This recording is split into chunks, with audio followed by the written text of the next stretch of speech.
Even young guys coming from college. Yes, you need to pay bills, but money should be like number 4. Number 1, does this thing you want to do, will it help you grow? In all ways, as a person, because you could be getting a job with money, but it completely crashes you.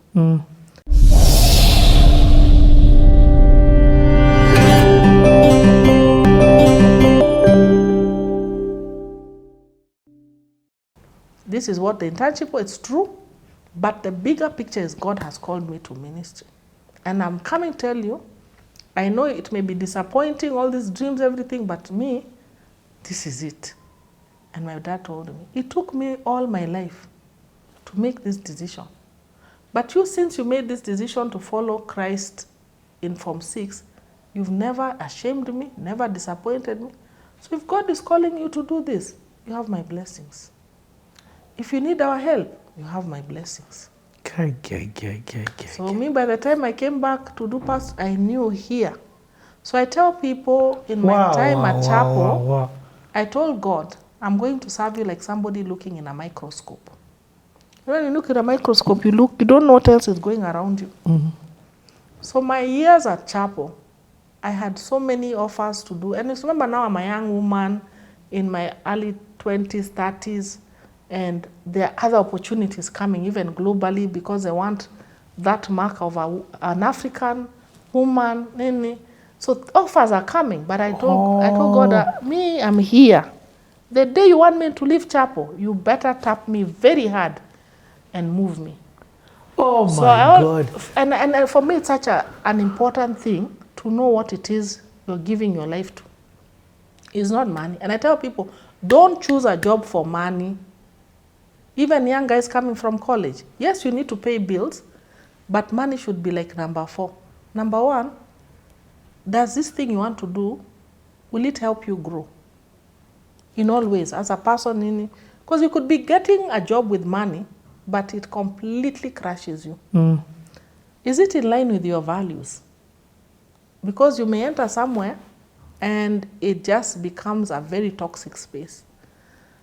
When you look at the organization, chemistry, look at how people treat people. I've watched grown men reduced to nothing, yet have great jobs, but it's a very, very bad work environment. Money is there, yes, the salary and all. The other thing for me is also training.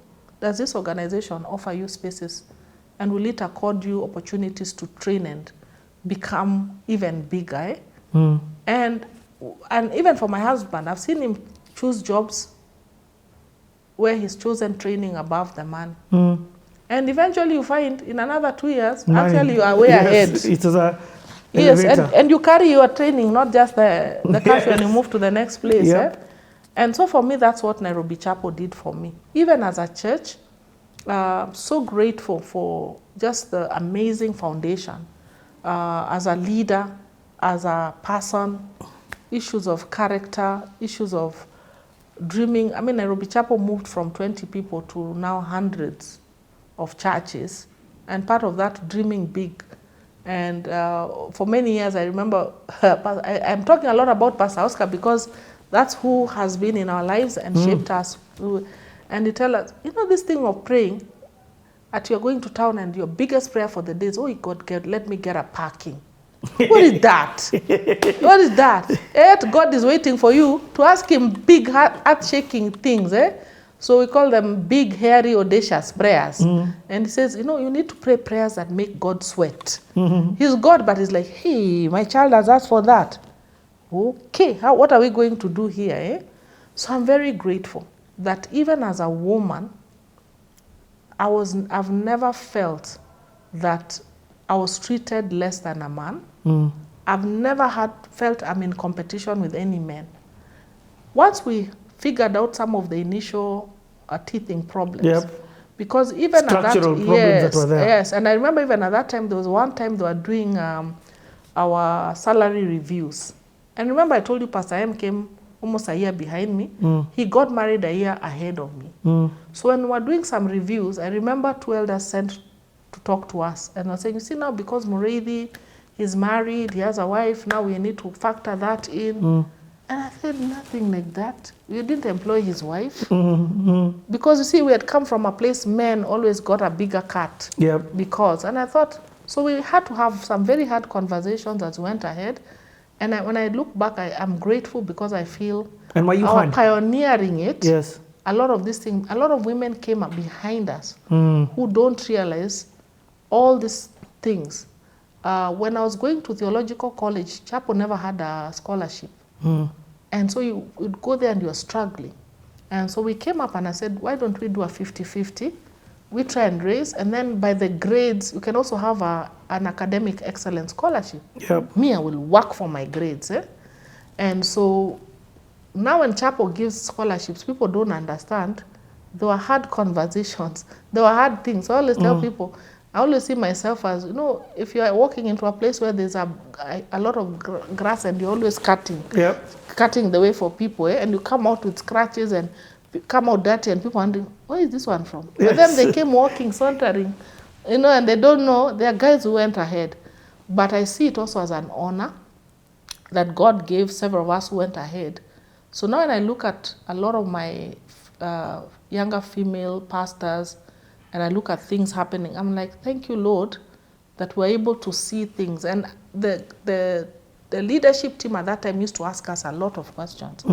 What is not going well? And it was safe to say, I don't feel church is taking care of us. Yes, we said yes to ministry, but I have bills to pay. And I'm not asking, I knew I didn't join the British High Com, so I'm not looking for that salary. But there are things that, and then when you are serving in church, I don't want, the congregants should be looking at us like, oh, those poor pastors.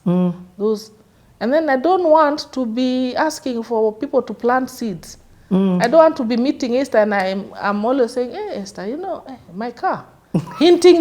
Why am I, you know, spiritual hinting? No, I don't want that. I want to just have mine and be kati-kati, be in the middle and be able to do things. And so there are many things Chapel did well. In the beginning, we're not allowed to have, which was good. One of the policies, we couldn't have a side hustle then. And Chapel said, we are going to take care of you guys, but focus. Let's focus. So those were some good good things.